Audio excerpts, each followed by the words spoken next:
We have a disclaimer. We don't have any idea what we're talking about. Not Even one if clue. we say in the middle of it, I know exactly what I'm talking about, we're trying to deceive you into believing us. Yeah, do So not that's believe just a anything we say. That's just a disclaimer. Also, if anyone says something that we don't agree with, just because we present the idea doesn't mean that we're like super deep involved with it. But we like to have interesting conversations. Okay, that's all, right? Open your mind. How's it going? This is Deep Thot. Welcome. Today we got Corey Davenport. Welcome to Deep Thought, Corey. We've been talking about this for a while. I think it's going to be a good one. I'm going to get psyched right now. Woohoo. There's some things that we're interested in talking about. First of all, right off the bat, I've been corrected by Ashley because I don't know. Is there like a 1-minute version of "You're an idiot, this is how you use pronouns"? Could you hook me up with one of those? Absolutely. All right, cool. Let's go. All right. So, grammar lessons. Pronouns are used in place of nouns. And pronouns can include he, she, they, it. Also, when it comes to pronouns, you taking the place of nouns. Sometimes people use other words for pronouns. You can even think of them as nicknames. Like my pronouns are they, them, and fam.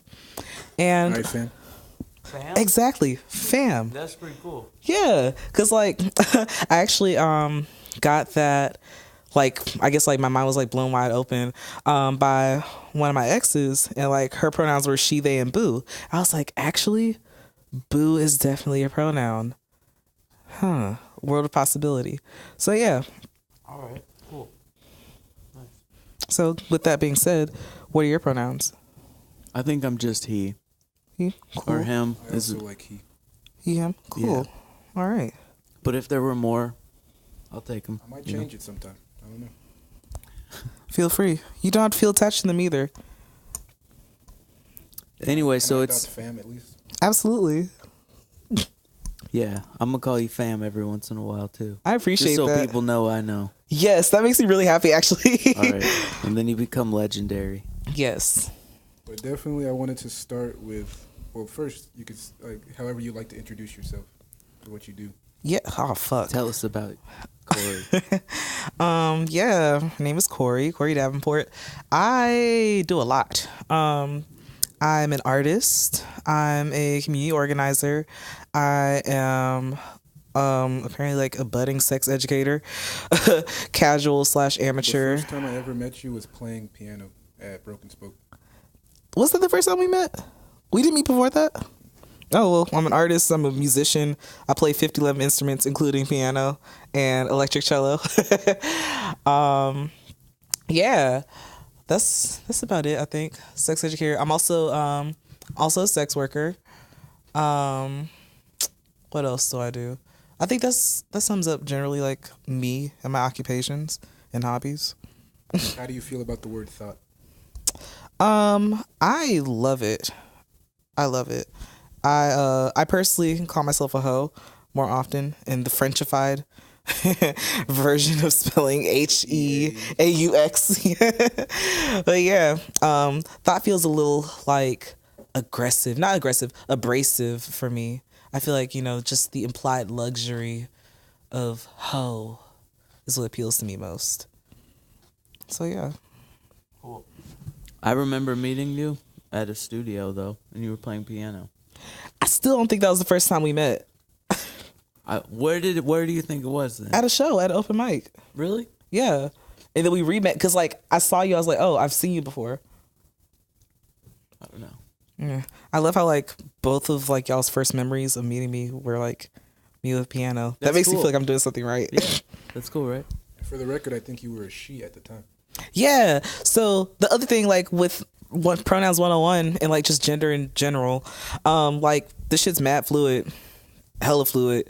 Like I have this conversation with a lot of people, and like honestly, just with sexuality, gender, and all this stuff in general, people realize like once they have the option of either being able to question their gender identity or their sexuality, or that accepting the fact that it can change, things get a lot less stressful and easier. And same thing goes for your pronouns. So even with like when it comes to like using different pronouns, they don't necessarily like imply your gender identity. and they also don't imply anything at all about your sexuality. So like, yeah, when I met and like even like people use like multiple different types of pronouns. Some people alternate between like she and they, or like she, they, he, and like other like even like other like newer pronouns and stuff like that.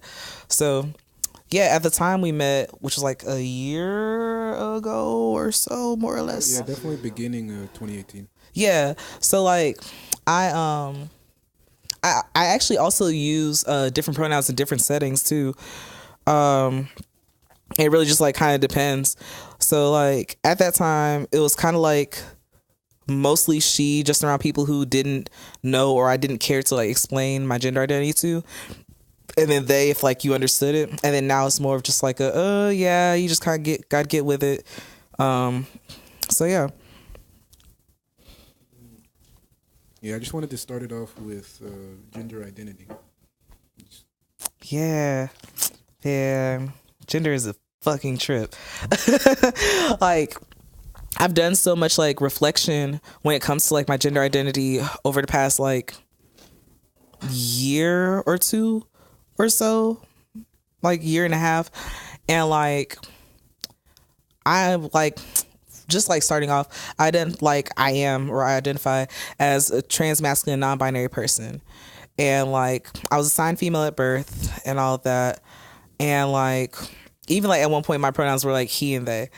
And that was even a reaction to like people still adamantly like calling me she. And I'm just like, well, you still look like a woman. I'm like, well, that's too damn bad. It's like punk rock. You were like, nah. Yeah, like aggressively, like, because even Switching at certain it point, up to mess with you. Like, fuck the man, like, fuck gender norms and shit. And like, with all of that, it was really just like a very strong assertion as far as like, oh, you don't look like a woman. I'm like, well, even like, oh, and they is too hard for me to like figure out how to use and referring to like a single person. And I'm like, well, if you want to be hard-headed and like not try to stretch your mind to use the singular they, which most people actually use without realizing it, then call me he, and that'll make you even more uncomfortable because like you're just so dead set on like thinking that I'm a woman. I'm like, okay, well, do better. They is easier, like adjustment for people. Then like you look like she, but we say he. Yeah, and like even with all of that, like there are like very feminine, like quote unquote feminine presenting like trans men who wear like, you know, dresses and like beat their face, like full faces of makeup. And like I think like one of the biggest things when it comes to like reintroducing people to like the singular they, I use the same example all the time. It's just like, hey, if somebody calls me on the phone, like, tell them to leave a message. Yeah. And like people do that shit all the time, and they either don't, and then they don't realize it. So once you start asking them to like refer to one person that they see or that they kind of like visualize their gender, or like they read their gender as or whatever, and ask them to refer to them as they, it's like, oh, this doesn't make sense. And like they is just it's a plural pronoun. I'm like, yeah, even like language, especially English language, is like mad malleable. And like people like let their bigotry over like shadow all that shit. So like honestly, be creative too. Like I would like to give people more credit for like being able to like extend, you know, their brains to be able to like wrap their mind around a singular they. And with like that whole like creativity and like, I feel that people can do better. That even goes into gender identity. One thing that I kind of ask people is like, how do you know that you're not trans? Because a lot of times people ask like, how do you know if you're like transgender or not? And vocabulary moment. The quote unquote opposite of being transgender is cisgender. And that simply means that your current gender identity matches the gender you were assigned at birth.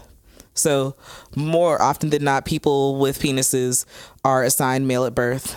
And if you continue to like, you know, identify as such, then you are a cisgender man. Mm-hmm. Same thing with people with vaginas. And even like with the way I talk about people in reference to like their bodies and their gender identity, like I often like use language such as like assigned female at birth or people with vaginas versus because like it that embodies like, you know, cis women, embodies like non-binary people with vaginas, it embodies like, you know, trans men and stuff like that. So like being really intentional about language, and that's something that people have to like really get used to, especially when people are like, oh well, what if men could get pregnant? I'm like, newsflash, men can and do get pregnant and have kids and have abortions and stuff like that. I've heard one story of a man getting pregnant. Yeah. But he was assigned female at birth, I think. Exactly. So it's just like, this is where we're like, even I'm also, oh yeah, another thing, I'm also a doula. So Hey, what's that? a doula is a type of like birth worker. They provide support to people who are like giving birth and like throughout their pregnancy. There are different types of doulas, and like you go through training and stuff like that. You do study, and it's different than an OBGYN. It's different than a midwife, and with that, you know, you assist people with like emotional support, with like some physical support. So even like, you know, going to birthing classes and like being able to help them with home births, even advocating for them, going with them to doctor's appointments and stuff like that.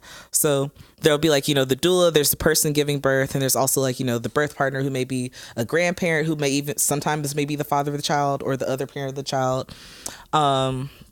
So yeah, like with me being a trans person with a uterus and with a vagina who isn't necessarily a woman, like being able to provide like, you know, care in like ways that are like mad inclusive to people who give birth but may not necessarily be a woman, like that was like really important to me, because I know that like me myself personally, I don't plan on, you know, carrying giving birth to a child, and like I know if I were to do that, I would want somebody who would understand my gender identity and like not misgender me through the process, and even like well woman visits and all the discomfort around like, you know, just language is really important to like be able make to you provide feel that. comfortable. Yeah. In the situation. Exactly. Ooh, somebody's calling. God All damn right. it, Jeff. I'm gonna grab the phone. I'm surprised your live didn't stop though. Pretty much.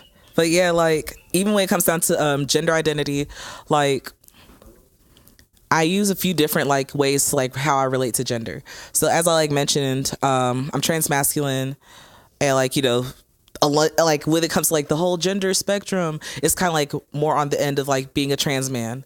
But with that, I'm not a man. I'm not a woman.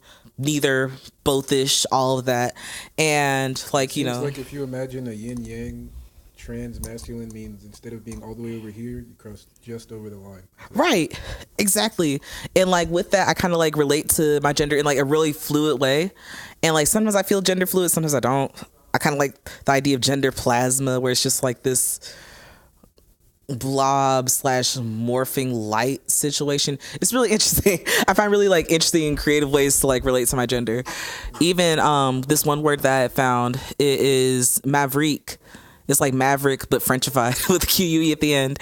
And the definition of it is like a gender that like relates to, I think, like neither masculinity, femininity, or something like that. And when it comes to gender, like you do a lot of you end up doing a lot of thinking when you realize or like start exploring like, am I really cis, or like am I a trans person, and like finding ways to like relate to yourself and your expression and how you identify. Like it's a lot of thought. Like it's thought. It's a lot of deep thought. It's like a lot of thinking that needs to take place. Like lots of self-reflection, and even like I ponder like my gender on a day-to-day or week-to-week basis. Like it's almost like a self-care kind of thing, and like asking yourself. Jeff, I'll fix it. It stopped. Anyway. Oh, it stopped. Can we pause? Sure, you can pause. Yeah, the people are here. Oh, I forgot about that. This is bad timing. But it was getting good. Gender things. I was listening intently, trying not to say anything. I had a question. Yeah. A difficult question. Oh, Wait, fuck. no, I got questions before we go Oh forward. fuck, y'all got questions? All right. Well, okay, I want to Shoot. say that normally, like cis males don't care about these issues, They sure don't. but I'm real interested. Not for my own sake, just because this is the world. You know, everyone's ideas, like everyone's desires, should be protected. So I just think it's really important that people pay attention. So, but I still am not an expert, and I'm just psyched that you're talking about it. So, yeah. So not a question. You wanted to flex how woke you are. No, not really. I wasn't thinking. I think I had a question. Okay. There's just a lot going on. You here. got excited. There's like a lot of things in motion. That's right. Well, I guess maybe that's true. Oh wait, I have a question. I do have a question. So if a female is attracted to females, she's still a cis female? She could be. If she doesn't have a gender identity as a male? So when it comes to like, I'm sorry, I'm probably fucking it up. oh no, too. you're fine. You're right. thinking. That's the first step. All right. That's what I usually ask of people. God. Right. So like, when it comes to like orientation and attraction, it's usually pretty independent of it's independent of gender identity. So like, for instance, using just like the most common like definition of lesbian, as far as like a woman who is like primarily, you know, sexually romantically attracted or whatever to women. This also includes cis women being attracted to cis women being attracted to trans women being attracted to cis women, trans women being attracted to trans women. Yeah, and I guess the underlying principle here is people are attracted to other people, independent of whatever body they started out this game with. Yeah, so like that's something that I've recently been having conversations about. When it comes to like attraction, like people need to. I've had this conversation with so many different people. People need to be really honest about their presentation and their genital preferences. And there are ways to go about like talking about your genital preferences without being like, you know, a transphobic dickhead. There are ways to work around this. But like when people start thinking about like, for instance, with me, a cis man, well, honestly, like the cis part doesn't matter. But as far as like a man who like identifies as heterosexual or whatever, like if he's like, you know, he finds me attractive or whatever, like, you know, he's sexually attracted to me, like this isn't a heterosexual attraction. Like if you were just attracted to, you know, I may be presenting feminine, I may like appear like today I'm presenting pretty feminine today, but like you may just be attracted to feminine presenting people who look like me. And even like, you know, heterosexual men who see me present more masculine, like I know that like for a fact they're still attracted to me. And like the fact that I am non-binary, the fact that I'm not a woman, I'm like, this isn't a heterosexual attraction. I think it is heterosexual. Why do you think so? They're seeing the outside where your identity is on the inside. So that's a really good point. And when it comes to that, it also goes into like, if my gender identity, you know, morphs into me like being like a more on the binary side, being like trans masculine. So like if I'm a trans man but I just present really feminine, so like today I'm just like, you know what, actually the direction of my gender fluidity, I'm a trans man, and I'm still like wearing whatever the fuck I have on right now. I still have makeup and everything, and like as like a man who identifies as heterosexual, like, you know, he's attracted to me, he wants to be in a relationship with me, you know, he's oh yeah, Mike. He's dating me, like we're fucking or whatever. And it's like, I also am a strong like person where I say like, I'm not going to tell you what your identity is, but also you need to interrogate like, hey, you are having homosexual sex right now with me as a trans man. I don't think it is. Why not? Like it's still, I'm thinking from their perspective, they're seeing a woman. They may be misgendering you, like based on your identity of yourself. But to them, and functionally, it is still female parts. And that's the other part of it. When it comes like down to how it's like we gotta like degender body parts too. So like there are men with vaginas, there are women with penises, there are men with like, you know, breasts that can produce milk. They're like pretty much degendering like bodies as bodies. And like this is also like kind of goes into like medical discrimination, right? And like when it comes down to like the quality of like healthcare that trans people receive, and like, you know, with me, like, especially like I'm on testosterone, I'm on hormone replacement therapy, and like my voice is getting deeper, like there's hair growing all over my fucking body, and like, in a year or so I'm going to have like noticeably more facial hair, right? So me like going to a gynecologist's office because I still like, I still need a pap smear. I still need like, to have an exam. I still need my birth control checked on because not only am I on testosterone, but I also have IUD in. To like, keep me from getting fucking pregnant and to like keep my fucking period in check. So it's like the whole habit, because like when it comes to like gynecologist offices, they kind of some of them do this thing where they're like, oh, get a well woman exam, trying to like euphemize and soften and make like, the medical process prettier or whatever. And like that's cute and all, but for like, people who aren't women, and especially like for, a trans masculine person or even trans man or anybody like who just isn't a woman sitting here like, hey, yeah, automatically assuming that all your forms are gonna be Miss so and so when you go to the gynecologist's office, when that isn't true. And like I'm not going in for a well woman exam, I'm just going in for a pap smear, or like, I'm just going in to get my fucking pussy checked. Like the whole, it's like it takes down a whole like act of like, degendering body parts. So another thing, like how this kind of wraps into like my personal relationship with gender and how I've like been exploring it and thinking about it, is that jokingly, like in really like interesting funny ways, and like I do this like a lot with a close like group of friends of mine. Like I'm queer as fuck. I am not necessarily like homosexual or heterosexual. Well, definitely not heterosexual. But I don't necessarily identify as pansexual, but like if I like you, I like you. And also I'm attracted to like gender fuckery. So like people who it's a very like, for me, like kind of I like the overt like, deviation from like gender presentation, from how we even relate to gender and sexuality. And like with that, I talk about like my dick. Like sometimes I refer to like, my clit as a dick, like just because I have certain partners that like refer to me in that way. And I'm like, damn, that shit hot coming from you. I'm fucking with it. And even like sexually, I have partners, who call me like baby girl and shit like that. So in essence, like this is a form of like being misgendered, but also it's consensual misgendering. And also like this is also in like a sexual context, it's in a kinky context. Like you get the best of both worlds then. Exactly. Like it just makes shit mad gay. Like make everything as gay as fucking possible. Like it's really interesting because also like I talk about like, where I'm talking about my clit or where I'm talking about like the fucking plastic dick that's in my drawer at home. Like being able to like refer to these things like, I don't have, I quote unquote don't have or whatever. Like there's this guy that I slept with or whatever, and like somehow I forgot, but like my strap-on came into the conversation and he looked at it and he was like, oh, that's like what you fuck me with? I'm like, yes, and that's what I like to be fucked with. He's like, it's bigger than me. I'm like, it sure is. Just like staring at each other like, yep. If you want me to try it on and you want to take a test ride, like we could do that too.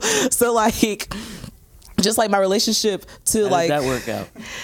We don't speak anymore, but that wasn't the reason why. So, You should have done it. man, if he was willing, like that could have changed his world. Could have changed your world. You've been doing this. Yeah, so like he this guy, like he would, I think he'd actually done it before, or at least he had a finger or some shit. But also it was a really big fucking dick. And like I wouldn't take it up my ass. Probably not the way to start that out. Exactly. You probably gotta start small.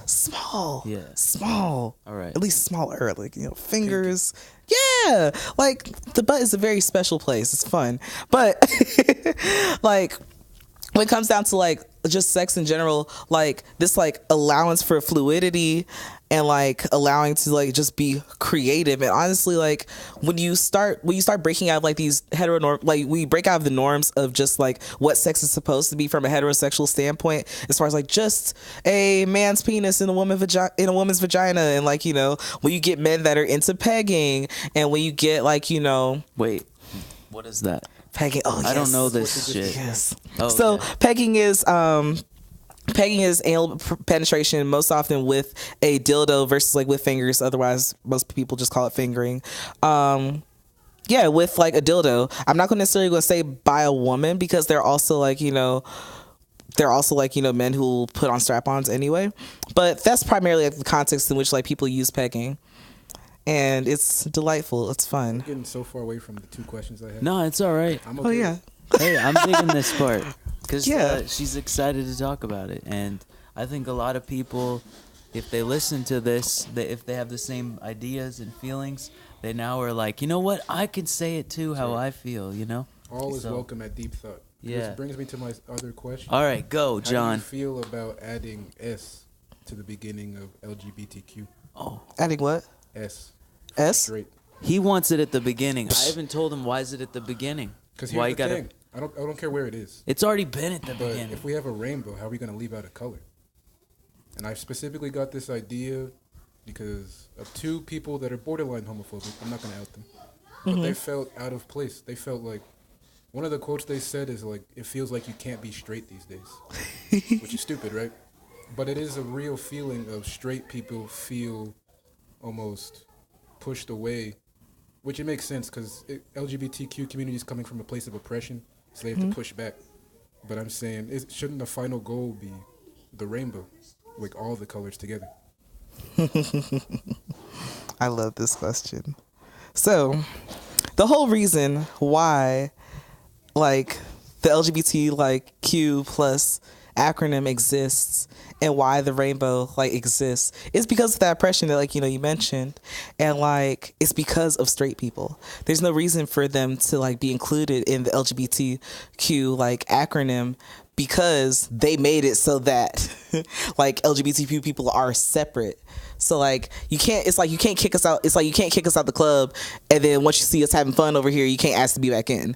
Like you're literally the reason why we're outside. Why don't we create a new club?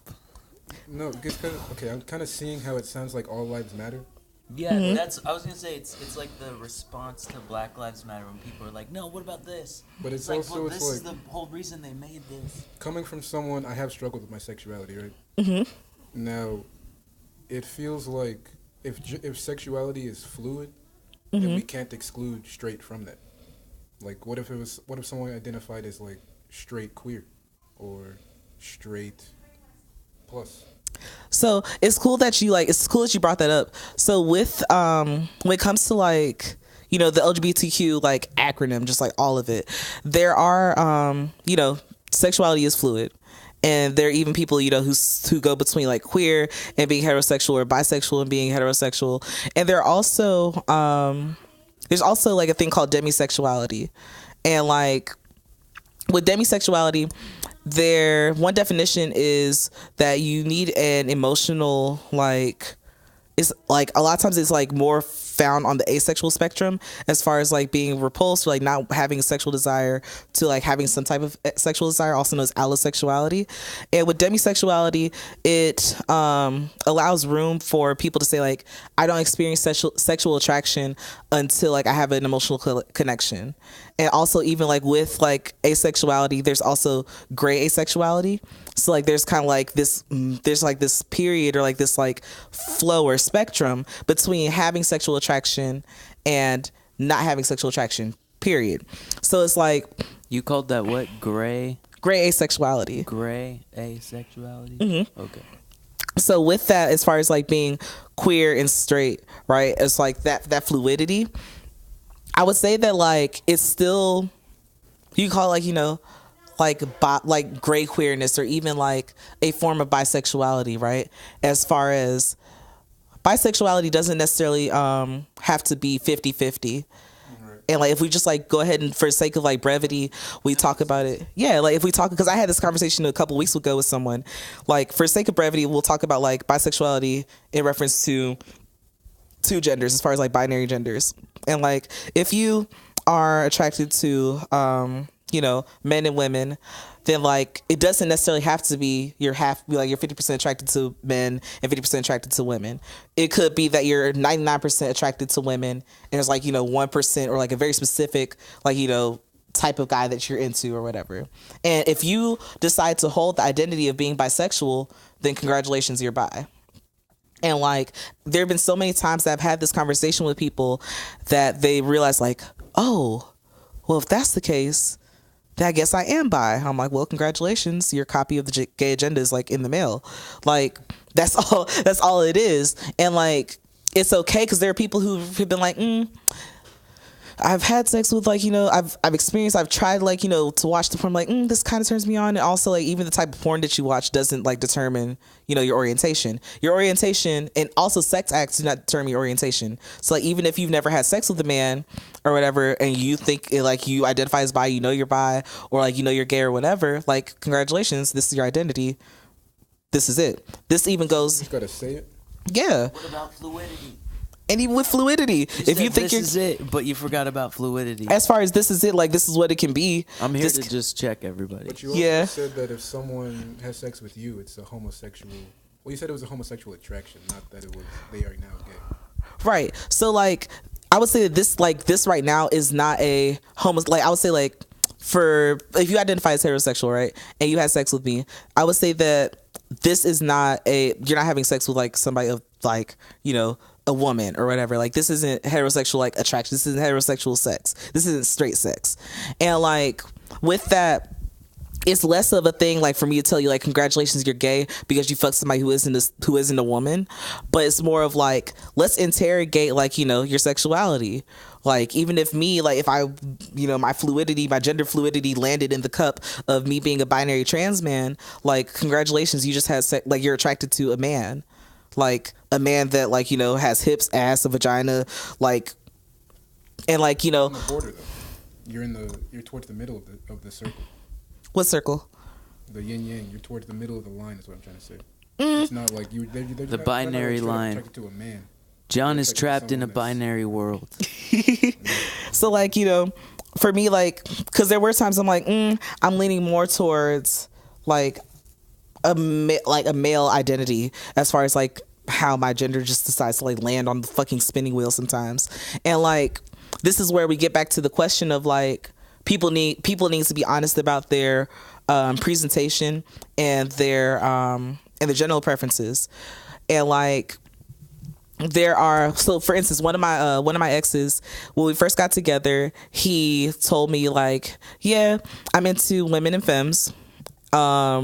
So, like, as far as, like, just, like, feminine presenting people, and femme is a very deep ass word. No, you're fine. Bad.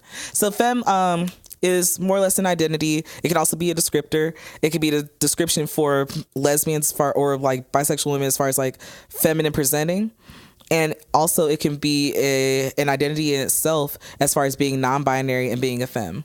And that, like, that term femme isn't reserved solely for people who have vaginas or penises. So my ex that, yeah, no problem. So, like, my ex, he had told me that, like, yeah, I'm attracted to women and femmes. And, like, if you're cute, if you, like, have a round butt, like, I'm not going to let anything like a dick stop me. Like, he has a preference for vagina, but, like, trans women who still have penises, if she's pretty and she has a fat ass, then, like, he's attracted and he has no qualms about that. And, like, he even talked about how, like, he has been attracted to and was, like, messed around with feminine men. So, like, had a fat ass, he was cute. He doesn't really like facial hair like that. And, like, this person was, like, shaved or whatever. And he was like, yeah, we, like, went out. It was cool. He was cute and shit. Things just didn't work out because of personality shit. So, like, that was how we kind of, like, started getting into this conversation around, like, the video thing. You want me to still keep talking? Yeah, so that's how we got into the whole conversation about, like, people need to be honest about, like, what they prefer. So, like, even for me, I'm just, like, there have been times where I'm like, oh, there are times that I'm, like, repulsed by penises. Like, I feel you. I'm just like, get that thing away from me. Like, I've had to, like, talk to, like, partners. I'm like, hey, they're not pretty at all. Well, on a recent podcast, somebody was talking about dick pics that elicits, you know what I mean? Right. It would be like you sending someone your strap-on picture and saying, hey, this is what I'm working with. Right. That's what we're using tonight. Exactly. Like, for some people, they're like, no. Like, yeah, it's the same thing. Like, dick pic, like, I don't want to see that. At least not right now. Like, Maybe you want to feel it, but you don't want to see it. Right. Like, because penises aren't that pretty most of the time, especially like with like cis men sending like ashy, unmoisturized, shitty angles and shit. Yeah, like sending them from like weird ass angles. Like, don't send me a picture of your penis next to a fucking remote. Like, I don't care. Title of the episode? What? Ashy dick. Ashy dick. Yes, yes, please. That will be the title for this episode. God, will it? It shall. Ashy dick with Corey Davenport. Yes, I'm fucking with it. All right, cool. So, yeah, like people gotta be real honest about their like genital and presentation preferences, because even like this same ex that I'm talking about, when like we were together and like, you know, I first started testosterone, and I was like, yeah, I know like you prefer like, you know, feminine people, and like, you know, you have this preference for facial hair. I don't plan on like, you know, having any type of surgery below the waist or whatever. It's like, pussy's still gonna be fine, but like, you know, what's up? Like, well, we'll get to that bridge when we cross it and shit like that. We'll like, you know, figure it out. And like as time went on, he's seen me like present as more masculine. Like he's even called me his boyfriend at the time, which is like great and adorable. It made me really happy and shit. And like, I am neither a woman nor a femme, but I have a vagina and a fat ass, and I'm cute, and he likes me. So it's just like with this, like, you know, he identifies as a queer man, like he is a queer man, and like with all these things. I think women and femme are not in your identity, but he was attracted to you, I think, for the femme presenting qualities. I would say, because like when we met, I identify. When we very first met, when we first started talking, I identify as a femme, as like a non-binary femme, and then like as time went on, like time progressed, like, you know, gender just morphed into where it's at as of right now, and like he still liked me, and even like we came into like figuring out like, what do you actually prefer, like. What do you actually prefer? Like, oh, if you like, you know, pear-shaped people with vaginas, regardless of like what clothes I have on or like how I carry myself, then like you like me, period. And like there are a lot of people out there, a ton of people who like pear-shaped people with vaginas who are cute in the face, who think they are like, you know, attracted to women, and I'm not a woman, but they still think I'm attractive. So people just gotta figure out what the fuck to do with that. I think the words break down there. Where? At that point, it's like you're saying pear-shaped people with vaginas. Mm-hmm. So, and their, we'll say, limited worldview, to them that's just a woman they're attracted to. Exactly. So, like, the word itself doesn't matter. I don't think it affects their sexuality. This is where like, and like in some cases it doesn't, as far as like, because you remember how I said earlier, your sex acts don't determine your orientation, right? There was another person, like I'm gonna tell all my little host stories on here. So like there was another person who I had like this same conversation with, as far as like starting to unpack like, you know, how they thought about like their sexuality, how they thought about like just how they conceptualize gender and shit. Because like the sex was bomb. It was fucking amazing. And like I have a habit of making people feel really comfortable with opening up to me. So like I felt comfortable enough to like talk about my gender. I was like, yeah, like we're butt ass naked. It's after the fact. And I'm like, yeah, I'm not a woman. And he's like, you what? Right. He's like, in his head, I'm like, but I was just in your guts. I'm like, well, let's talk about it. So we ended up like, you know, getting through this conversation. I pretty much gave him like the rundown as far as like, yeah, you know, I pear-shaped, I have a vagina, and you know, you just fuck me and shit, but I'm not a woman. Like, you know, he also like opened up to me about watching porn with trans women, and I'm like, okay, this is normal, this is cool. And I've had like a ton of like, you know, guys who think they're straight at the time, or who may be straight at the time, who knows. Real like quick, you know, a trans woman, that means they physically look like a woman, but they didn't start that way. Or oh yeah, you're fine. Right. So a trans woman simply means like a person who who's a woman who wasn't assigned like female at birth. Okay. So most often like these are people who were assigned male at birth. Yeah. Who were more than likely born with penises, because usually that's how you get assigned. Okay, because I didn't know, because I thought it could also mean the other one. Yeah. Okay, cool. And it's all Alright, it all I'm gets good. takes me used to. So yeah. I'm doing it for all the people that are like me Yes. that don't know what's going on. It's so. perfect. All right, cool. I'm like jumping into like 201 for gender and sexuality. And I'm sorry to interrupt. Oh no, you're fine. I appreciate it. So like he yeah, because like they're even like very masculine presenting trans women with like facial hair who still wear like masculine clothes and who aren't on hormones and who haven't had any surgeries and they're still women.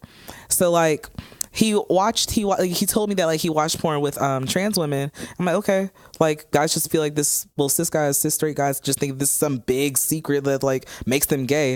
And I'm like, no, because this is still like a woman. Congratulations, you just got off to a woman with a penis. Congratulations, it's really hot. I do it too. And like they have this question like, oh my god, am I gay? I'm like, okay, what if you are gay, or what if you are bi? Like you still like masturbated to this video of a woman, but let's talk about like the shame. Let's talk about why you feel this way. And then like later on we talked about how like he was like, yeah, well, have you ever like do you ever watch porn with like just like gay people, like with two gay guys? I'm like, yeah, it's amazing. So okay, I have too. I'm like, okay, cool. So like it was like this process of helping him feel comfortable about like opening up about like the type of porn he watches. And we kind of got into like touch on a lot of conversations about like, are you going to rethink? Are you going to like, ponder your sexual orientation more now? Because also, the type of porn you get off to still doesn't determine your orientation. Only thing that determines it is you. It kind of sounds like he already knew, but he needed to have a interaction with another person to kind of know more about it. Yeah. Okay. And to feel comfortable with it. Yeah. Like one thing that like is definitely very prominent is internalized homophobia, and that means like feeling like shame around, especially like a lot of conflicting shame around like being afraid that you're gay, or feel like conflicted thinking that like if this attraction that you feel that may not necessarily be heterosexual, that it's automatically wrong, and that like this is so fucking intense, and like it's rampant, and like a lot of people suffer from like internalized homophobia more than they like realize. Even like queer people do. And it's because like the way that we've been raised is because of like our culture and shit like that. And like even like I've had a relationship like fall apart because of internalized homophobia. So internalized homophobia is they might be homosexual, but they're like hating on themselves. Yeah, so like I think internalized homophobia is just homophobia within your environment, and you internalized it. So you you like absorb that idea. Yeah. Okay. When I was younger, I remember people would get beat up if they were considered gay, like, and so, you had like this environment, where it wasn't okay. So like, but as I get older, I don't see as much of that, and so. I think it's made it much easier to accept homosexuality. And I don't even think people should have to accept it. Yeah, I think there's a lot of, like, culture. We're just being, like, bombarded with it. And it's changing, But I'm having difficulty, like, speaking so fluently about it, like the way that you do. Just because I haven't thought about it very much. So, yeah. Like, I would say like kind of to the point of like, being accepted, and like honestly, a lot of the biggest, aside from like institutional systemic barriers and shit that like make life a lot harder for queer and trans people, the two biggest things that people who are like, cisgender and who are straight that they can do to help out queer people is like mind their fucking business. The first thing is mind your fucking business. Like when it comes to like the bathroom that somebody may use, or like the pronouns that people may use, or like what somebody has on or whatever, like minding your business is fucking free. Like it costs $0 to mind your fucking business. And the second part, which is also extremely important, is standing up for people and checking like people's friends, and like when you see some fuck shit going on. So like when you see people being like violent, and like that includes like verbally violent, physically violent, whatever, giving people a fucking hassle around like their queerness or being trans, like say some shit, tell their little like, you know, sislings, like tell them to like chill the fuck out, tell them like chill. Did you say sislings? Yes, sislings. Tell their siblings to like chill the fuck out, like tell them that what the fuck they're saying is wrong, tell them that like, you know, what they're doing is wrong and they need to like stop being a dick. Like those are like the two biggest things that like cis people and that straight people can do to like, you know, if you really want to be in support of the LGBTQ community, like not having a problem with it is like the first thing. That's like ground level. The second thing is to mind your fucking business. Don't antagonize people. And like to really like be an ally and to really just be a decent fucking person, you just have to like stand up for these people and to tell people like cut that shit out. Yeah. If you really want to like have an actual gold star, do some shit that'll like start breaking down the systemic barriers and the things like the institutions in place that make life harder for queer and trans people. All right, about the last topic, I have internal homophobia from trans porn. From where? Trans porn. Really? Yeah. Say more. I don't want to. Fair. But I will. Okay. I watched trans porn.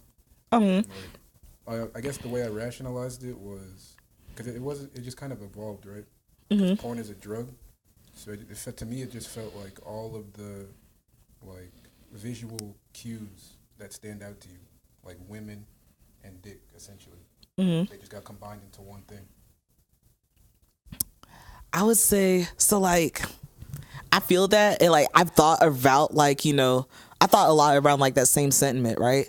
As far as like, why does it seem like she-male porn is so much more popular than like porn for like trans men, right?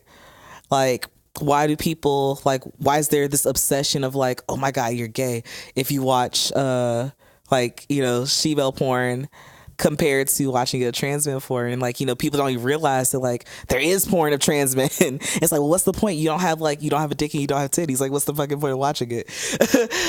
And like with that, it's a really interesting thing because like I want to like talk about something that you just mentioned as far as like porn being a drug. I'm a sex worker, right? And like I'm also an avid pornography consumer, very avid, extremely avid. God. And like with that, I would think that like porn can be used. I will say like porn is less of an actual drug, but it's definitely can be used as a coping mechanism, right?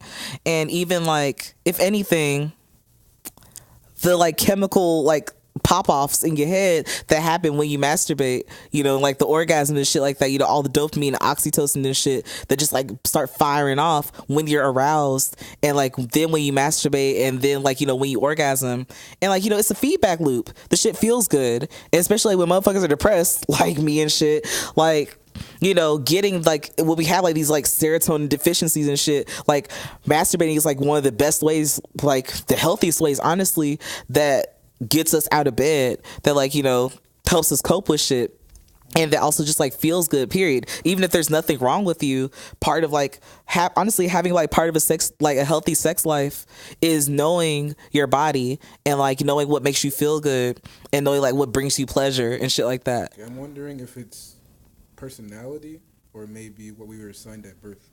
So I'm gonna talk as a cis man. I think it's part of my biological drive essentially to get laid. So I think libido is essentially your just drive to do shit. So you said masturbating was essentially your way to get out of bed. Mine kept me in bed. So that's why I had to stop. That's real.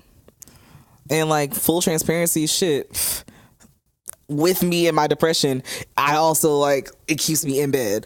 As far as like, oh, I can't do anything else today, like everything sucks, I want to die. And like, what do I have energy to do? Like, I can like you go ahead and put my hand in my pants, versus like, you know, getting out and like doing something productive or like cleaning my room or whatever. So like, I definitely feel like both of those things. As far as like the like biological like need, like the drive for libido, like I get kind of like I have like thoughts and like feelings around like nature and like, you know, drive and urges in relation to like body physical anatomy, like, you know, hormones, even as far as, especially like when it comes to sex drive, right? So a lot of times people like to blame a lot of shit on testosterone, right? People like to blame aggression. People like to blame like emotional standoffishness. People like to blame like, you know, or like credit. I'll even change language, like crediting like high libido to testosterone as far as like guys wanting to get laid. So there have been periods in time, and I think I'm even back at this point, where I would like have at least like 8 orgasms before I get out of bed in the morning. That's a whole lot. Yeah, it's amazing. It keeps my legs toned, you know, just tense. And like I was like that. And also like I'm a rapid fire like comer and orgasmer. Like we can just get it popping, keep it going. And like I've been on testosterone for about 8 months now, and I was also like this before I got on testosterone. And like it's so funny because like yes, like there have been like some changes, I guess, when it comes to like my libido since I've been on testosterone, but also I think it's also part of like I'm happy, like I actually feel good, like I'm less depressed because like my body is kind of like more aligning with like what I want to look like and who I am. So like I feel good, so like it's easier for me to get aroused, because also like depression is weird, and you either sometimes can get really horny or like want to cope with everything through sex and everything, or it takes away your libido completely. So like I know that sometimes like for me, my libido and how it relates to depression, it's like I'll get like mad, like I'll be like mad horny or whatever like more often because I'm depressed, and like I want to like masturbate and fuck all the feelings away. And then after a certain point, if I can't orgasm or like if I don't get aroused, that's when I'm like I've reached like a very, very horrible point of my depression. And like there have been times where like, can you get comfortable? Yeah, there have been times where I was just like, oh my gosh, I can't fucking bust this nut. Like I'm pulling out all the tricks. Like I'm using like the good vibrator and shit, and it's not happening. I'm like, oh wow, I'm actually really, really, really depressed. Does that send you further into it? Oh, absolutely. Oh. Like I know there's something very, very wrong, and then like the one thing that like that usually makes me feel better, that like the most dependable thing in my life is my ability to bust a fucking nut. So when that one like reliable thing in my life is taken away, or when it's not there anymore, I'm just like, damn, what the fuck can I do then? Like it's fucking horrendous. Yeah. So yeah, when it comes to like libido and shit, even like a vast majority of my partners, except for like maybe one, I've had a higher sex drive than. And like this also like is to say that like I didn't have like my first consistent female sexual partner until 2 years ago. So like the guys that I've dated and the guys that I fucked or whatever, like I would still be ready, and like they fucking dick is tired. Like I'm just like sitting here like, round 27, you ready? Like, so it's really interesting. Like I think that even when it comes down to like what you said about it being like in a guy's nature to like have that libido, have like the sexual drive, like that urge, I think that also goes back into like societal conditioning, and it goes in. Clarify, I don't know if it's guys needing sex more. I think because obviously women could also want sex even more than guys in that situation you just said. But I think libido as like an energy force to get shit done is more. I mean, I'm really just asking because I was born a guy, so all I know is from guys' perspective. But it feels like evolutionarily, the guy with the resources would mate, and so his libido would drive him to, I don't know, do whatever he had to do to get to that status. I think like when it comes down, even if we're going to talk about like some evolutionary shit, like it still comes down to societal shit. So when you have like who would get some butt, you know, it would be people who are healthy, like whose like genes and shit get like passed on. It's like people who are healthy, people who have access to things that like can continue life, right? Like access to food will mean that like you and your mate can like have a healthy child that will like stay alive long enough to mate some more. And like it's just like we start getting away from like the actual like gene parts of it, and also like looking at the we start looking at like the other things that are like integral to how do you procreate and how do you like continue life. So not only is it going to be like, all the gene things, but also who didn't get eaten by a bear because they were like not showboating, like with all that macho shit. Testosterone gets you killed too.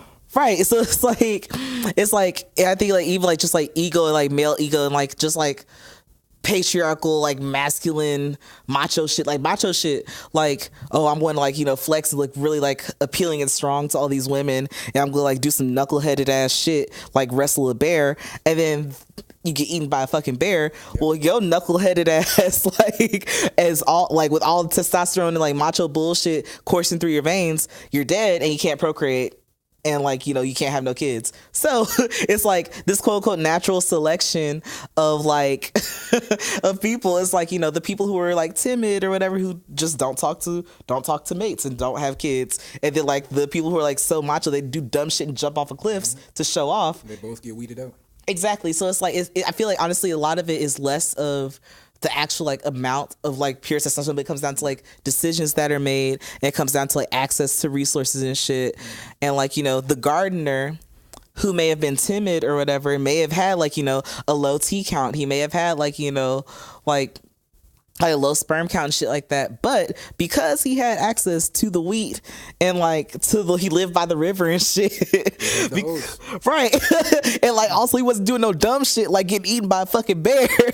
So his like skinny like low testosterone, like he ain't had no facial hair or some shit, like his kids still ended up like like they still end up surviving. Like he still like survived to like spit some more shit out his nutsack and like have more kids. So like still don't know if it's testosterone itself. Right. I'm just gonna keep using the word libido because like I think his libido is what drove him to amass his wheat and get this nice house by the river.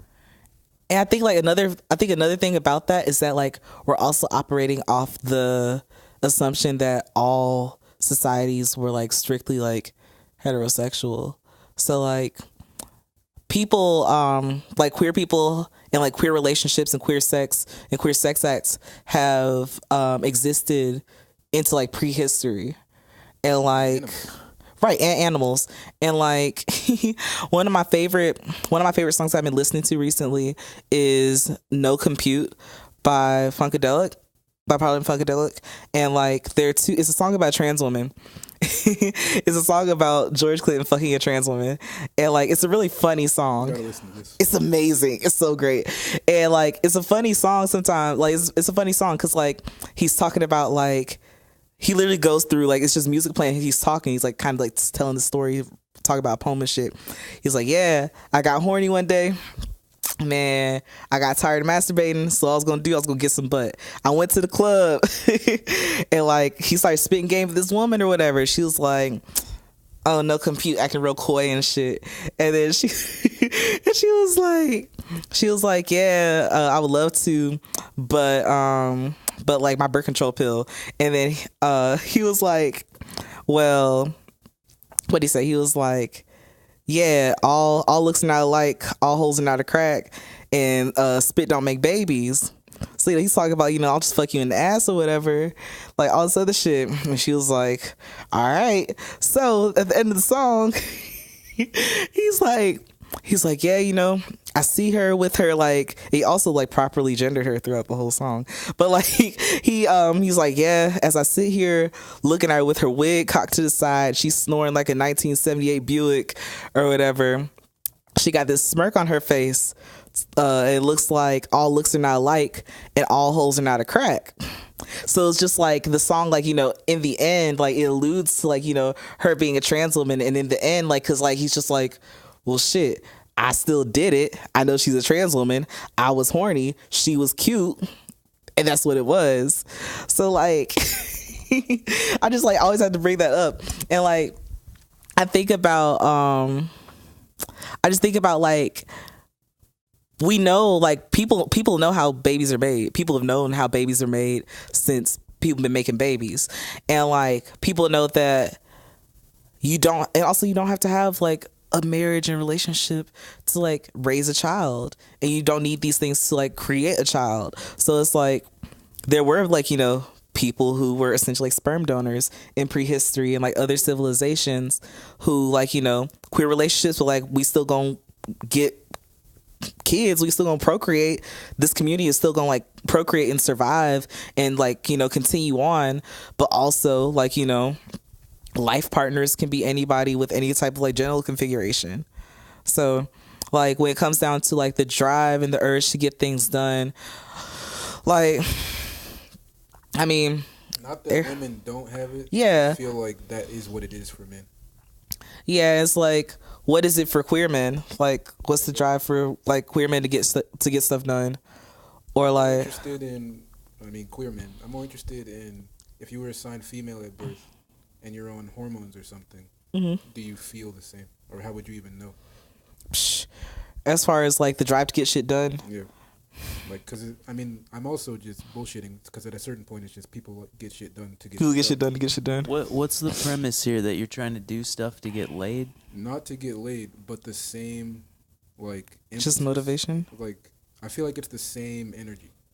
Like, whatever energy you're like want, or what am I trying to say? Drive and desire. Drive to get laid, you could either spend it. Like, you could either use the energy in getting laid, or you can harness it and create something. Like, I feel like they're the same type of thing. There's another alternative, that if you're getting laid regularly, it makes it way easier to concentrate on other things. Like, you're not seeking that out. Right. So I don't know, the sex act. I can talk about all that shit. Yeah, I mean, I'm trying my best to really listen because it's all new. Not all new, but yeah, it's cool. Yeah, like I'm trying not to say much, but if you want me to say what you feel like. All right. Well, because all I can really add to the conversation is like bigoted, youthful ideas that I had, which aren't gonna present a new idea to the conversation. I think everyone understands. Like, who really cares about the cis male experience? Isn't it already kind of like on billboards, and like everybody knows? And I just didn't want to maybe, I don't know, who cares really.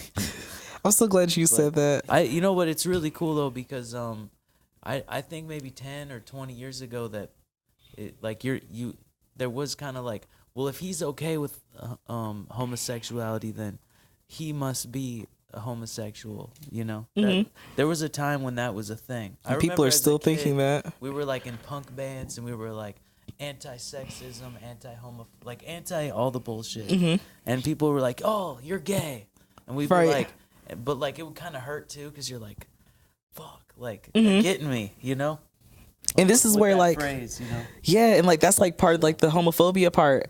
Like, whether you had realized it, of course, like you didn't like necessarily have the analysis for it at the time, but like that whole like sting that you felt because somebody accused you of like being gay. Oh, that's internalized homophobia. Yeah, like that's like one of the like core like bases is, it's like if somebody like calls you gay, it's like, why does it hurt? Why does it offend you? Yeah. Like these are like the type of interrogation that like people need to do. Like, this is what like, and like once the more you ask yourself these questions and why, the more you like the shit starts to unravel. Like you had mentioned, like how like kind of like when I talked about the pear-shaped person with a vagina, and like it's like when the shit starts falling apart, once you like really start thinking about like, damn, this shit's like mad arbitrary. Like, if you just like somebody who's usually like pear-shaped and got a vagina, if they're a trans man, like, and also if you have facial hair preferences, like if they shave, or like and like you still think like if it's a pretty ass guy or whatever, like if it's a woman, if it's a non-binary person, if like they just decided to like wear drag that day or whatever, it's like once you start interrogating this shit, like it starts breaking down more and more and more. It's like, oh, then like what's actually upholding my bigotry? Like, the shit doesn't make sense. It doesn't add up. And how do you get rid of internalized shit? Work, therapy, fucking talking shit out with your friends. We gonna pause it. There ain't nothing recording shit. It's the lens. I've already. This lens is shit. Oh shit. This. I do feel really cool, like the way I've just been holding this mic. Also, I just been looking. Been pretty good at it. So I've been we trying. spilled some water. I spilled some water. We. Aye. We. All right, Jeff spilled some water. Collectively, through our actions, I influenced you to knock over the water. I ain't spill shit. Firstly, I provided the water and the That's cup. true. Had I given you a cup that's untippable, this wouldn't have happened. Wow. You're an enabler. I know. So, I think the podcast has been pretty cool. And, Yeah. There's some other subjects that we wanted to talk about. Non-monogamy was something that you wanted to talk about. There's also Afro-surrealism, Yes. and we both want to hear about that. And we're going to plan to have another podcast in the future. That's right. Part 2. Fantastic. I'm excited. But it's been cool. I like your enthusiasm about the subject. I like that you are interested in explaining things that might be kind of low-level questions. For like, we're not schooled in the arts of. I don't even In know the gender art, in the gender future- arts. really, just the future of consciousness. I think this is a part of it. I like that. And I don't think that I think in the future there won't be barriers between people that have been called straight and then people that have been called queer or derogatory terms or anything else. Yeah, So- ideally. Yeah, I really think so though. I really do. I think it's Do you not think I'm that going to far get away. backlash from the LGBT community if I add the S? Absolutely, because I'm you'll gonna get do it. backlash I wanna do from it. my personal backhand. So, All right. I yeah. still got to do it, though. Do you have to do it? I got to do it. Yikes. Mad problematic. And he's gonna put my name on it. That's right. That's effed up, dude. We're going to grapple with that. It's okay. I'm not in support of that. Well, what is the future then? When is there a future where like everyone is equal in the sense of like in a not a club, but I mean like in a community? Yeah, when like all the institutional and systemic barriers that keep oppressed people like oppressed. Are people that have not chosen a lifestyle outside of straight, are they then responsible for the institutions? Because I personally don't feel responsible for them. I feel like I'm just a witness. Like I'm just in a fishbowl and I'm like, oh, this is okay. And then you can talk to the other fish and be like, yeah, fuck that. But now what? I don't feel a desire for inclusion in a group. But the reason I think kind of why he's saying it was just some kind of equality. Like it's kind of a way for straight people to say you are equal to us. Like it's No, that's not how I was it's using it. known. Oh well, I think that's where the what I'm backlash saying. would come from. Why would that create backlash to say that we are all equal? Like there's nothing No. wrong with. Well, I can understand there would be backlash because it would be you're taking it. We started this thing and now you're trying to add your little letter in Right. there. So I'm not The an reason why advocate I'm trying for to it. use it is if someone is trying to find their sexuality and they're looking at the rainbow, but one's missing. Questioning is in there. Questioning. Yeah. That's what And the Q is. No, that's queer. There are several Q. So like See, when it that comes should be a to plus. How about multi-Q. LGBTQ plus S? why does the S need to be there? Because it's a sexuality. How about no more straight people? Honestly, That's what this is about. me and like a lot of my friends, like my gay ass, queer ass friends, honestly, like we have this thing where it's just like nobody's really straight. Like nobody's really straight. They just haven't found out how they're queer yet. Oh, okay. Yeah. Alright. Yeah. I feel you. Yeah. Yeah. I was identifying as queer for a minute, Mhm. but I feel straight. You feel straight? I feel that you select people, and I don't think that there is an ism or a thing. So that's how I feel, but that doesn't mean that's how it is. I just feel like I'm attracted to a person. And for me, it's been women. But maybe that just means I haven't found a dude that I'm into. But That could possibly I'm mean not that. searching. This isn't like, hey, I'm open to it, but like I mean, I'm just saying, like, like super satisfied with my choices, but I'm like pretty happy that we're in a world now where people can choose whatever lifestyle they want. I mean, I'm a huge advocate for that because I think that so much of our history is about like oppression. So that's why I'm looking to the future. I feel like dominant because I'm standing, and I'm sorry. Do you want to have a seat to feel What better? I'm doing, I'm cleaning up after John. Oh so yeah, this is true. that's why I'm here. After us. After After y'all. After we. y'all are ridiculous.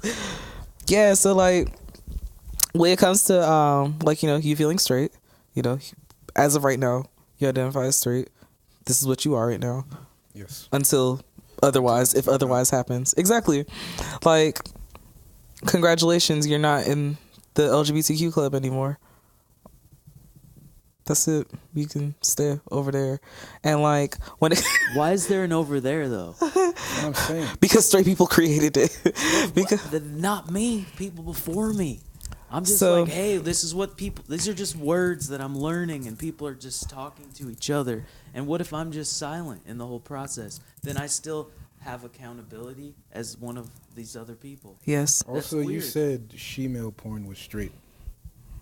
Yeah. So I feel that's queer. So Why? Maybe I am queer. I mean, so when it comes to like porn with trans women, when it comes to porn with trans women, she's a woman. All right. She just has a penis. So if a straight cis male had sex with a she-male, he's straight. You're not trans. You You're gonna have to say trans woman. All right, that's what I meant. Straight cis male had sex with a trans woman, He is still straight. He just had heterosexual and sex. he has to stay over there. Is this? He's over there. Is this kind of a standard opinion among the LGBTQ community? Is that if a male has sex with a trans woman, that he's still straight? So actually, no. I will say that like there's not this like grand overcompassing like. So the LGBTQ community is not a monolith, and they're also like trans. So there's this term called TERF. It's TERF, and it stands for Trans Exclusionary Radical Feminists. There's nothing radical about these feminists. They're not even feminists. Most of the time, they are white feminists, and that's a whole other conversation that I can get into Next time. Yes. But with that, they continue to assert that trans women aren't women. They like staunchly assert that they're not women, and that, you know, you can't be a lesbian if you're attracted to trans women. And like, you know, this is where the trans exclusionary part comes out. So like for the people who, and like these, most of the time these people are lesbians. So like they're that L part of the LGBTQ community.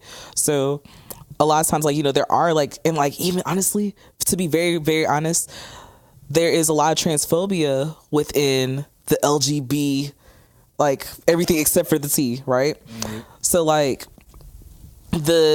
you know, this community isn't a monolith, and it has its own problems, like, and all of them again like stem from the big overarching things as far as like heteronormativity and like, you know, cis sexism and like patriarchy and all these like the big huge like sociology 101 words, like gender study 101 words and shit, like these huge like systemic things that are in place. So even when it comes down to like you with your fish, like Jeff with your fishbowl example, as far as like, oh, like, you know, I'm just like, you know, cis straight white guy, like, you know, in the middle of the fishbowl, I see, you know, all the things around me. I didn't necessarily do anything to put these barriers into place. They're already here before, like, you know, I was like spat out or whatever, you know. But like, this is where like, honestly, if you're observing and you're not actively fighting against it, like your complicitness like is still part of the problem. And that goes for like any system of oppression. So like, if you're not helping, you're literally hurting. Like, as far, because this even goes down to like when you see harm being done, when you see like, you know, people be homophobic to other people, like if you bystand, like even when it comes down to like sexual assault and shit, like if you're not actively pushing against like this like against the bullshit, then like, you know, you're complicit, you're allowing it. It's like the enabling thing. Like, you know, you're still allowing an environment for this shit to like continue to exist and to continue to happen. Yeah. So like, even when we go back to like the over there comment, as far as like, you know, if you're straight, you're over there. Like, if you're not actively pushing against like, you know, cis sexism, if you're not actively pushing against homophobia, transphobia, like this is the whole reason why LGBTQ is a thing. Like, because of like because of the isms, because of these institutional barriers, because of the things that are like create behaviors that are an everyday threat to like people like me, like my safety and my health. Like that is why straight and or like H for heterosexual or like whatever, that's why that doesn't belong in the acronym. That's why like it's literally because like y'all created this mess, y'all created the need for us to define ourselves as like sexual orientation minorities. And like, you know, I even have like thoughts around that term, but like, you know, going off the assumption that the majority of the world thinks that they're straight or whatever. But like, you know, we think of like the LGBTQ community as like a small subset, so like that's where like the whole sexual orientation minority comes in. So like the whole reason like that, like it's literally like, you know, reverse racism and shit, you know. It's literally like, you know, the whole, it's just like, oh, we're oppressed, like we're separate, so we're oppressed. I'm like, that's not how this works. That's literally not how this works. Oh, I see. So if the advocation of inclusion of heterosexuality within this idea, that would also be kind of like reverse racism. Exactly. It's like, you don't need advocacy because y'all are winning. This shit is set up for you. Well, I didn't even think it would be for the sake of advocacy. It would be like, hey, actually, and Ashley said something recently that was pretty cool. She said something like, we don't need allies, we need accomplices. How can one be an accomplice if they're excluded? This is a little bit devil's advocate because I want you to know that this isn't my axe to grind, but I'm interested in the subject. So.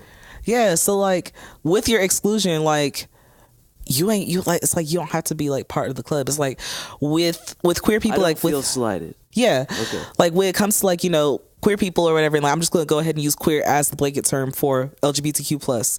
So like with queer people, it's like our existence is a fight, period. Like our existence every day is a battle, is to like push back against all the isms. Like it's an active defiance of like everything that society is telling us like what to do, how to be, how to like, you know, carry ourselves and shit. So like if you're not in, you know, this oppressed group or whatever, like you automatically have more energy to like fight against this shit. Like okay, so I feel like it's split into two parts. There's that side, and that's the side that makes me want to include the S, because it's like society tells straight people that you have to fit into these roles, but I feel like including the S in that would like also be fighting against that. But then there's also the civil rights part of it, where it's like, oh, this the minority is fighting for literally rights and like to not be like beat up on the streets. And in that case, it's like all lives matter. So I think it's like two fights in the same arena, where I only want to include the S for the left side of the fight. For the part, repeat the little part that you're fighting for. That it is, well, I'm forgetting the words. People that have been kind of forced into being called straight because they're not ready to deal with the consequences of the rest of it. Or also, is that kind of what you're saying? That too, and also, for example, straight guy, like what you wear doesn't define your sexuality. So that's a weird part. Why is sexuality defined by physical appearance? Because that's the weirdest part to me. Yeah, so like that's because of like patriarchy and like heterosexism. This is like the society shit. Yeah, man. Heteros oppress heteros. That's the thing. Exactly. Include it, bro. And like this is the thing. So like this is where like the macho shit. This is where the macho shit got us all fucked up, right? So the idea is that like if you get manicures, like if a straight man like gets manicures, he's gay, and like, oh well, if I'm gay, this is a bad thing, like that whole rabbit hole or whatever. But like then you have all these crusty, ashy dicked motherfuckers running around. It's like when it comes down to like basic like hygiene, becoming like, oh, if you take care of yourself, or like, you know, if you like, you know, dress really nice or whatever. Hygiene is gay. Exactly. Like this is why you got straight motherfuckers not washing their ass. Bro. Like exactly. It's like, oh my gosh, why do you put so much thought into your outfits and shit? Like, oh, you must not be a straight guy, and that's unfortunate as fuck. Like, and it's like because you have these expectations, like, oh, you know, you're automatically soft, or you're a sissy, or that like, you know, you're effeminate. Oh God, I hate that word. But like, just because you take care of yourself, it's like this bullshit ass like idea of masculinity that society pushes on us is like, it got y'all fucked up. Like y'all are not any more appealing. Y'all think that like, and like for y'all it's like, you know, the ideas of people who prescribe to Western masculinity as we know it But it's like, y'all think that shit cute. Y'all think that having rugged, hard ass, calloused hands are the pinnacle of manhood because you just like forged a fucking like sword out of some goddamn like smelted iron and shit, and like your hands are crusty as Sounds fuck. awesome. Like, you know, it's like masculine. Sounds manly. Yeah, exactly. Meanwhile, I don't want your crusty, dusty, calloused hands fucking touching me. Boy, go get a manicure. Some cis women have hands like that. People that spend time around stripper poles.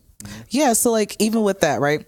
So on the other end of that, as far as like calloused hands and even like, you know, not even being able to live up to the counterpart of like the bullshit masculinity, not being able to live up to femininity, the ideals of femininity, that also puts women in danger as far as like the shitty positions that like masculine presenting women are put in, or like masculine presenting people with vaginas get put into. And like, even for me, because this is like one of my biggest things, right?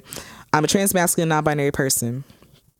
And because of this, I'm on testosterone. A lot of times I do present as masculine. A lot of times, like, I'll even like, you know, wear a binder which flattens my chest.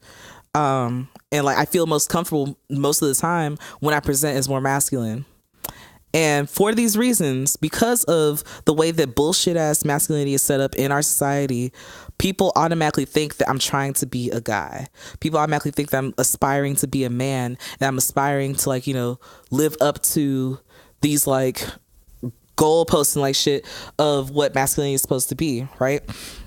And like with that, people think that I have to always want to be aggressive, that I always want to have to fight somebody, that I can't get manicures, or like if I do get my pedicure, or if I get a facial, that like, oh, I must not really be a man, or I must not really be trans, or like, oh, I'm not really masculine or whatever. I've had people joke about like, you know, violence towards me because of like, I literally had somebody say like, if you, cause like we talking about BBRT, like if your beard grows thicker than mine, I'm gonna beat your ass like the grown ass man you trying to be. Like I've had somebody say that shit to me, and I'm like, oh, and this is a joke. And like, oh, you know, I'm just joking. I'm like, you can't joke like that, because like motherfuckers really think like that, and motherfuckers will actually kill me. Like if somebody like reads me as a guy, and like they'll either square up to me like a guy if they feel like their masculinity is threatened, or if they see that I'm not a guy or some shit and they realize that I'm a woman, that puts me at risk for other types of violence. Yeah, you start dealing with things that you maybe didn't before. Exactly. I didn't even think about that part. Exactly. Wow. And people like, even as I started presenting more masculine, certain people who used to like walk me to my car don't walk me to my car anymore. Yeah. And like, you know, there's that part about like, you know, oh, well, do you want to be independent? Are you like still reaping the benefits of like womanhood and shit by getting walked to your car, or like whatever? You're really seeing through the matrix here. You see things from both sides. Yeah. That gives you a see both sides unique, like Chanel. Completely unique. See both sides like Chanel. Frank Ocean. It's a song about pretty much that same thing. Okay. But yeah, like this is really interesting. It's interesting and it's maddening, right? Yeah, because maddening. I'm not scary. Kind of sounds like sometimes. It's goddamn terrifying, because like not only do you think that like, you know, why did you walk me to my car in the first place? Because, you know, I'm read as a woman, so like, I'm automatically in danger. You acknowledge that part, right? And what you stereotypes. Right. And what you refuse to acknowledge now is that honestly, I may actually need to be walked to my car more than ever, because not only am I a woman, like, you know, quote unquote, a woman, or I'm going to be read as one, but also I'm trans and I'm gender not conforming. And like, if somebody reads me the wrong way or whatever, I'm automatically in danger. Like, just as a trans person, I'm always in danger. So if anything, I need motherfuckers to walk me to my car all the time. You have a lot of bigoted enemies and hiding out. You don't know exactly, like everybody literally wants to kill me. Like, so when it comes down to like, when like literally by default I'm in danger, just because like the identities that I hold, who I am, how I present, how I carry myself in the world. Like even let's say in a year, when my hips slim a little bit because fat gets redistributed, when like more facial hair grows on my face and shit. Like I've been called like sir in the grocery store. That shit made my day. But it's like when on a day-to-day basis, I'm read more as a guy. And even like due to like my mannerisms and shit, how I carry myself, more than likely I'll be, if I ever like am not presumed as a woman or as a masculine woman, I'll be assumed to be a feminine like gay man, right? Just based off like my personality, how I carry myself, and what I'm hoping that I'm going to look like. And even with me being read as a black gay guy, especially a fat black gay guy, and there's like a whole like slew of things around like, you know, fat politics that I can talk about that in another episode. It's like That's also on your Twitter a lot. yeah. So like even like for me being read as like an effeminate like black gay guy, that puts me in danger. It still puts me in danger. Like I'll be read as a faggot. Like if I'm read as a dyke, if I'm read just like as a thick ass bitch, if I'm read like as a faggot, like all these things, no matter what, I'm always in danger. Like Wow, no matter how so I'm read. paranoid if I were you. And I'm sorry that I And didn't understand that. this is why I have anxiety. No, like, No, but probably, for real. like this is the thing that like, you know, these are the things that like why like, you know, this is what straight people need to understand. This is what cis people need to understand.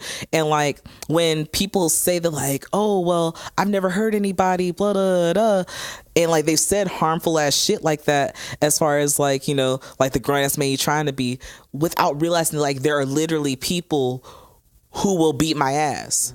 Mm-hmm. Like I have to watch I have to police myself so heavily. I have to watch what I say. I have to watch how I talk to people all the time. Like either I'm a mouthy ass bitch, like if I talk to somebody the wrong way, or I'm a dyke and it's like, you know, oh, you still a woman anyway, but you gonna act like a man, I'm gonna beat your ass like a man.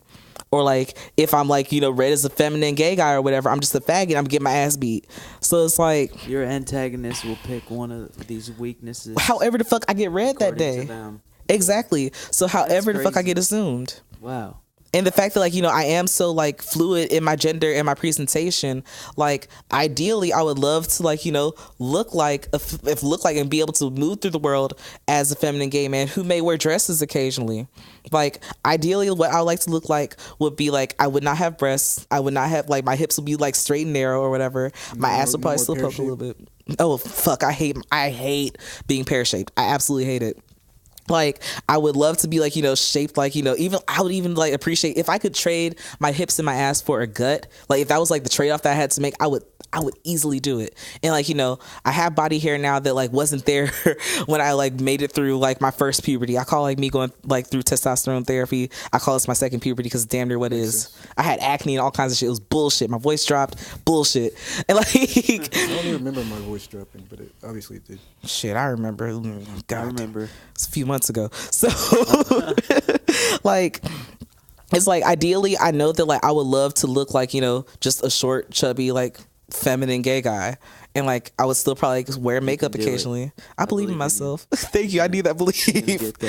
And like, you know, even like just my mannerisms, like, you know, I still like, you know, have the feminine like wiles and shit or whatever. So it's like just be yourself. I want to be myself. Yeah. And then like I just need, and like for me and people like me to be myself, what we need is for straight people and cis people to realize their place in the world and the power that they have in making life easier for me to be myself.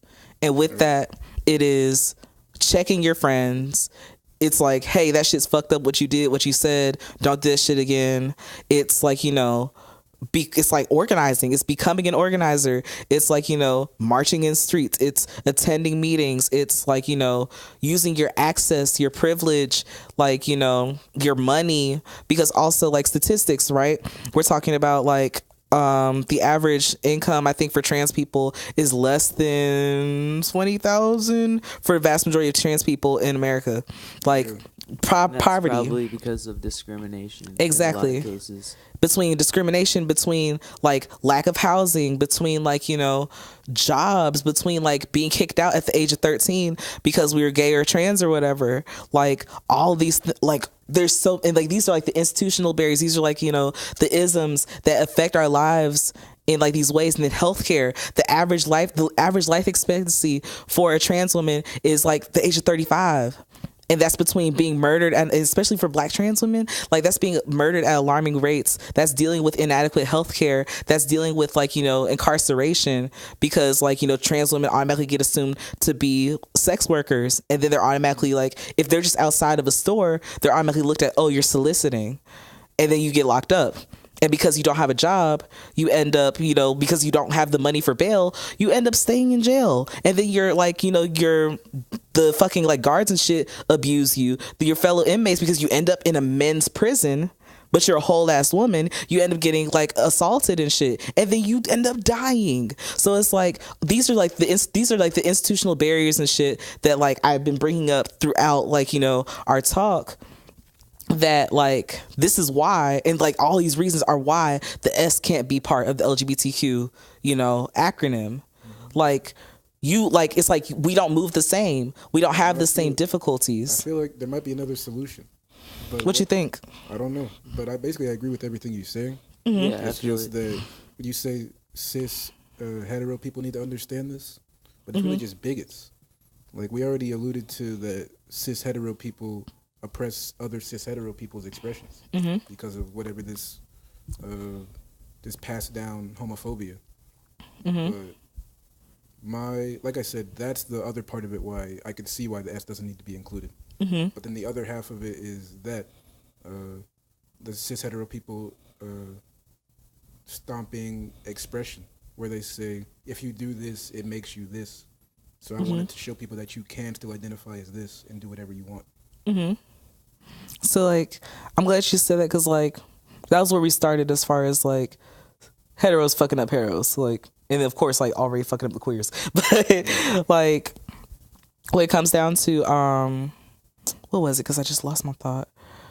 Because we were talking, oh yeah, the bigots thing, right? So yes, there are the overt bigots who will actively work to fuck shit up, right? And there are the bigots who just like, you know, make life difficult, who are have the inconveniences.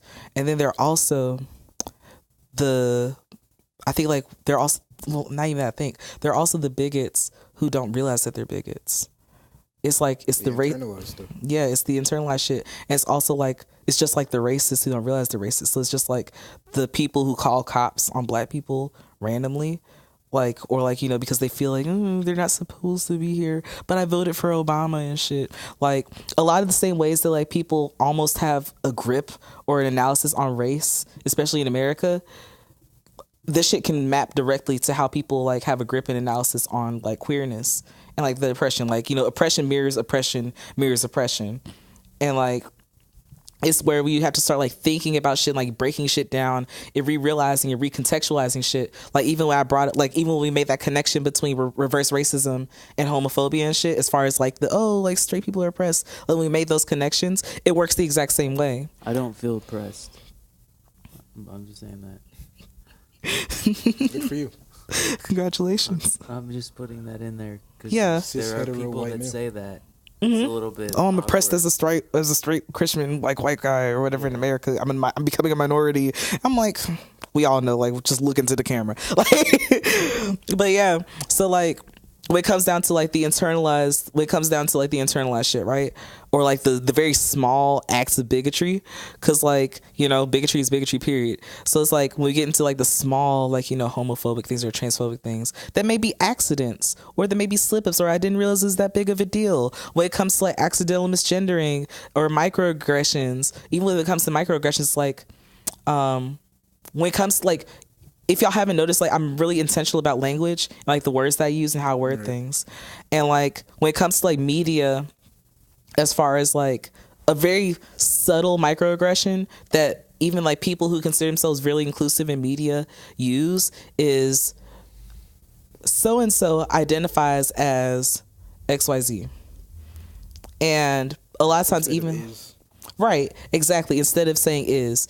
And a lot of times people like nitpicky dickheads like to be like, oh well, I identify as, you know, if I just want to, because even like when people talk about like bathroom rights and like I think HBO 2 in North Carolina, where it's just like the bathroom bill against trans people and shit like that, it's like, oh well, a man could just say he identifies as a woman and he can go into like women's bathrooms and violate people or whatever, you know. And like people trying to weaponize the language as far as like, oh, I can just say, even when I talked about how fluidity, when it came down to like, you're not queer until you say you're queer, and being able to like hold that identity, and it's like, oh, anybody, like any bigot could just like take that shit and run. It's like, oh well, today I identify as a woman, I'm just a masculine presenting woman, so I'm just gonna like invade this like women's space and shit or whatever.